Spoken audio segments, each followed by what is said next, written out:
New York City never truly sleeps, but at 3:17 a.m. on a rain-soaked October night in Brooklyn, the city felt eerily still as 71-year-old Margaret Holloway sat alone at her kitchen table, staring at a cracked phone screen that displayed her daughter's name.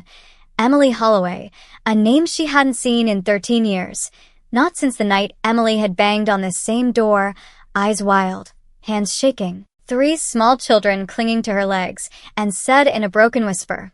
"Mom, I can't do this anymore," before placing the kids inside and disappearing into the darkness of Atlantic Avenue, leaving Margaret with a newborn, a 4-year-old, and a 6-year-old. No goodbye, no explanation, just a scribbled note that said, "I'll come back when I'm ready," a promise that never came true. And now, 13 years later, that same daughter's voice echoed through the phone on speaker, cold and sharp, accusing her mother of a crime that made Margaret's chest tighten.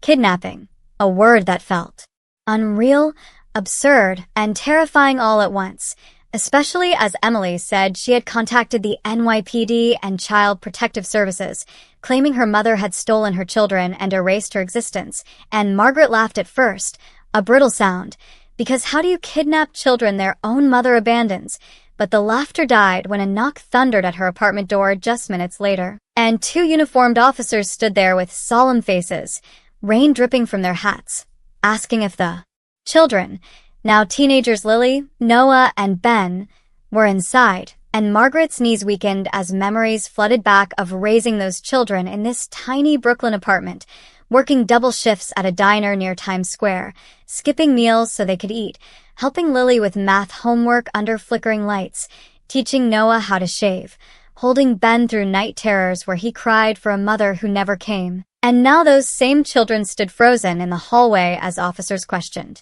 Margaret, who told them everything about the night Emily left, about the unanswered calls, the return letters, the empty social media profiles. But the officers exchanged glances because Emily had documents, birth certificates, old photos, a lawyer, and claimed she had been searching for years, claiming Margaret had cut her off, manipulated the kids, brainwashed them to forget her. And when CPS opened a formal investigation, the apartment that once felt safe became a cage of scrutiny. Every corner inspected, every memory questioned, while Emily reappeared in the media like a ghost made flesh, giving emotional interviews from Manhattan studios, tears perfectly timed, saying she was a victim of a cruel mother who stole her children during a mental health crisis, and the public believed her because Emily was polished, educated, articulate, while Margaret was just an aging waitress with trembling hands and a thick Brooklyn accent, and soon online forums buzzed with accusations. Neighbors whispered, and Lily came home one night shaking, saying classmates called her a kidnapping victim, and Noah punched a locker at school until his knuckles bled, while Ben stopped speaking altogether, and the pressure mounted as court dates were set, custody hearings loomed, and Margaret realized with sinking dread that the system did not care about truth as much as paperwork, and Emily had forged a narrative over 13 years, claiming she had been forcibly cut off. And when Margaret finally saw her daughter face-to-face in a Manhattan courthouse, Emily smiled, a small, cruel smile that Margaret did not recognize, and whispered, "You should have given them back when I asked." And that was when Margaret understood this was not about the children but about money, because Emily's wealthy husband, a real estate developer, stood behind her, arms crossed, eyes calculating. And Margaret later discovered he had recently lost a major lawsuit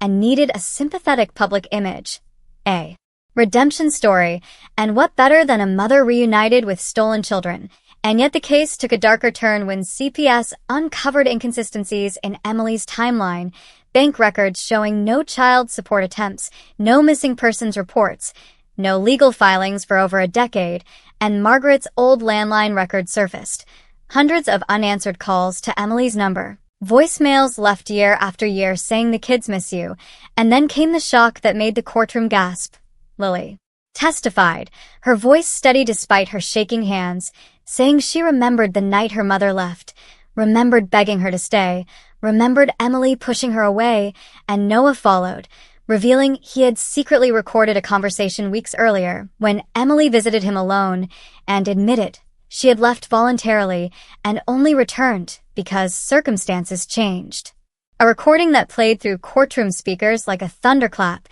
and Emily's face drained of color as her lawyer objected. Too late, because the final blow came when a former nurse from a Queens hospital testified that Emily had been treated for substance abuse the same night she claimed Margaret kidnapped the children, records sealed for years now legally unsealed, proving Emily had vanished by choice, not force, and the courtroom fell silent as the judge dismissed the kidnapping accusation, terminated Emily's custody petition, and referred her for investigation on false reporting and emotional abuse. But victory felt hollow as Margaret returned home to children who were emotionally bruised, trust fractured, childhood wounds reopened, and though the media quickly turned on Emily, branding her story a lie, the damage lingered. Yet in the quiet months that followed, something unexpected happened. Margaret began telling her story online, not for revenge, but for healing, and her raw videos filmed from the same kitchen table went viral.